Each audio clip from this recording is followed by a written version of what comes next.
Devadoothan ഇൻകാട്ടേൺ. Good day. നമ്മളിപ്പോൾ കാണിക്കാൻ പോണത് ഒരു പുതിയൊരു സംവിധാനമാണ്. ഓക്കെ, കാണാം. ഇപ്പോൾ നമ്മൾ കപ്പൽ ഇവിടെ തെക്കേ അമേരിക്കയിലെ ചിലിയിലാണുള്ളത്. നമ്മളത് ലോഡ് ചെയ്യാൻ വേണ്ടി വന്നിട്ടാണ്. റോക്ക് ഫോസ്ഫേറ്റ് ബോട്ടിൽ സാധാരണ നമ്മുടെ കപ്പൽ ലോഡ് ചെയ്യുന്നതിന് മുമ്പിട്ടുള്ളൊരു ചെക്കിങ് ഉണ്ടല്ലോ, അതൊക്കെ നടന്നുകൊണ്ടിരിക്കുകയാണ്. ഓക്കെ, അപ്പോൾ നമ്മൾ കണ്ടിട്ടുള്ള ഇന്നത്തെ അതിഥി ഇതാണ്. മീശക്കാരൻ, മോശക്കാരനല്ല. ആളെപ്പറ്റി കൂടുതൽ അറിയാം. ആളുടെ പേര് കണ്ടില്ലേ, ലറോ സ്റ്റെർണ ഇൻക. ഓക്കെ, ആൾ ചരിത്രത്തിൻ്റെ പല ഭാഗത്തും രേഖപ്പെടുത്തിയിട്ടുണ്ട്. ഇപ്പോൾ ഇയാളെ പറ്റി അറിയണമെങ്കിൽ നമുക്ക് ഇൻക സിവിലൈസേഷനെ പറ്റി അറിയണം. ഇൻക സിവിലൈസേഷൻ എന്ന് പറയുന്നത് പെറു, ചിലി ഒരു 4000 കിലോമീറ്റർ ദൂരത്തിൽ 1438 മുതൽ 1531 വരെ നിലവിലുണ്ടായിരുന്നതാണ്. ഓക്കെ, 1572 അത് സ്പാനിഷുകാർ വന്നിട്ട് അവർ പിടിച്ചടക്കി. ഇൻക സിവിലൈസേഷൻ്റെ മെയിനായിട്ടുള്ള സ്ഥലമാണ് ആൻഡസ് പർവ്വതനിര. ഇത് തെക്കേ അമേരിക്കൻ്റെ വടക്ക് ഭാഗത്ത് 6 രാജ്യങ്ങളിൽ കൂടെ കടന്നു പോകുന്നത്.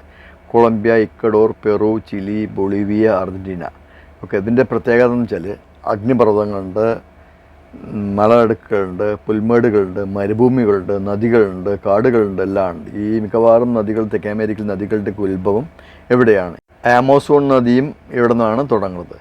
ഈ ഇൻക സിവിലൈസേഷൻ്റെ ചക്രവർത്തിമാർ വസിച്ചിരുന്ന സ്ഥലം എന്നുള്ളതാണ് അറിയപ്പെടുന്നത്. ഓക്കെ, ഇന്ത്യയിലും ഈജിപ്തിലും ഉണ്ടായിരുന്ന സിവിലൈസേഷൻ പോലെ തന്നെ ഇവിടെ ഇൻക സിവിലൈസേഷൻകാരും ഈ പുനർജന്മത്തിൽ വിശ്വസിക്കുന്നുണ്ടായി. അതുപോലെ തന്നെ സ്വർഗവും നരകവും എന്ന് പറഞ്ഞാൽ മരണശേഷം ഇവർ ദഹിപ്പിച്ചു കഴിഞ്ഞാൽ പുനർജന്മം ഉണ്ടാവില്ല എന്ന വിശ്വാസം. ഓക്കെ, അതുപരി ശിശുബലി, നരബലിയൊക്കെ ചില ആഘോഷങ്ങളിൽ ചെയ്തു വരുന്നതെന്നുള്ളതാണ് അറിയപ്പെടുന്നത്. ഖപ്പ കൊച്ച എന്ന് തന്നെ അറിയപ്പെടുക.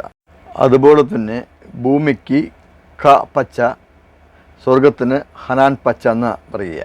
ഓക്കെ, ഈ നമ്മുടെ ഈ പക്ഷീൻ്റെ പ്രത്യേകത എന്ന് വെച്ചാൽ ഇൻക ബേർഡ്സിൻ്റെ പ്രത്യേകത എന്ന് വെച്ചാൽ ഇവർ ഭൂമിയും സ്വർഗവും തമ്മിൽ ആശയവിനിമയം ചെയ്യുന്ന പക്ഷി എന്നാണ് പറയുന്നത്.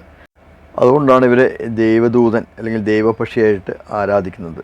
ഇന്ത്യയിൽ നമ്മുടെ ഗരുഡനെയൊക്കെ ആരാധിക്കുന്നുണ്ടല്ലോ, ശ്രീകൃഷ്ണ പരുന്ത് അതുമാതിരിയുള്ള സാധനം അതേമാതിരി തന്നെയാണ്. ഓക്കെ, അപ്പോൾ നമ്മളിപ്പോൾ സൗത്ത് അമേരിക്കയിൽ പോർട്ടിൽ വന്ന സമയത്ത് ഇങ്ങനെ പല ഭാഗത്തും കണ്ടല്ലേ ഇവർ ഈ ഇതുണ്ടല്ലോ, നമ്മുടെ പെലിക്കൺ.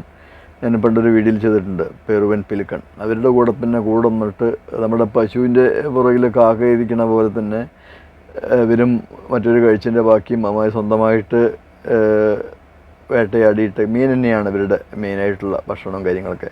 ഇവർ സാധാരണ കണ്ടുവരുന്നത് ഞാൻ പറഞ്ഞല്ലോ, തെക്കേ അമേരിക്കൻ്റെ ചിലി മുതൽ അമാതിരി പെറു വരെയുണ്ട്, ഇക്വഡോറിൽ, പിന്നെ സെൻട്രൽ അമേരിക്കയിലും ചെറുതായൊക്കെ ഉണ്ട്. ഹവായി എന്ന് വെച്ചാൽ ഈ പസഫിക്കിലൊരു ഐലൻഡാണ് അമേരിക്കയുടെ. അവിടെയും ഇവർ വിരളമായിട്ട് കണ്ടുവരുന്നുണ്ടെന്ന് പറയുന്നത്. ഓരോ സ്ഥലത്തും നമ്മൾ പോണ സമയത്ത് പക്ഷി നിരീക്ഷണത്തിൽ താല്പര്യമില്ലെങ്കിൽ കൂടി തന്നെ നമ്മളുടെ നാട്ടിൽ കാണാത്ത പല പക്ഷികളെ കാണുന്ന സമയത്ത് ധാരാളം ഇവരെ പറ്റി അന്വേഷിക്കുന്നുണ്ട്.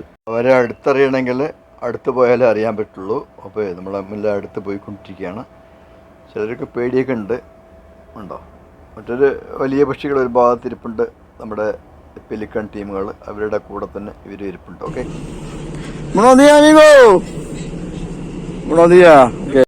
സെക്യൂരിറ്റിക്കാരനോട് പെർമിഷൻ ചോദിച്ചിട്ടുണ്ട്, താഴെ ആരെയും അനുവദിക്കാറില്ല. ഓക്കെ, ഇതാണല്ലോ നമ്മൾ ധാരാളം പക്ഷികളെ താഴെ ഇരിപ്പുണ്ട്. ഇതിൽ മറ്റവരുടെ കൂടെ തന്നെ പെലിക്കൻ്റെ കൂടെ തന്നെ കൂടിയിട്ടുണ്ട്. കമ്പ്യൂട്ടറിലെ തീറ്റ കാഷ്ടിടൽ മാത്രമാണ് അതിൻ്റെ പണി. വൈറ്റ് അതിൻ്റെ സ്മെല്ലൊക്കെ ഉണ്ട് ഇപ്പോൾ. എന്നാൽ കൂടി തന്നെ ഇവരെ ഇവിടെ മാത്രമല്ലേ കാണാൻ പറ്റുള്ളൂ. അപ്പോൾ അതുകൊണ്ട് നമ്മൾ ഇത്തിരി സഹിച്ചാണെങ്കിലും ഇതൊക്കെ എടുത്ത് നിങ്ങൾക്ക് കാണിച്ചു തരുമൊക്കെ വേണമല്ലോ. ഓക്കെ, ഇതൊക്കെയാണ് ഇവരുടെ വിശേഷങ്ങൾ. നമുക്ക് ഇനി ധാരാളം വിശേഷങ്ങളൊക്കെ ഉണ്ട്. ഈ നമ്മുടെ ഗോഡ്സ് ഓൺ കൺട്രി, പിന്നെ ബേർഡ്സ് ഓൺ കൺട്രി ഉണ്ട്. അടുത്ത വീഡിയോയിൽ അതുമായിട്ട് വരാം. Thank you for watching. By.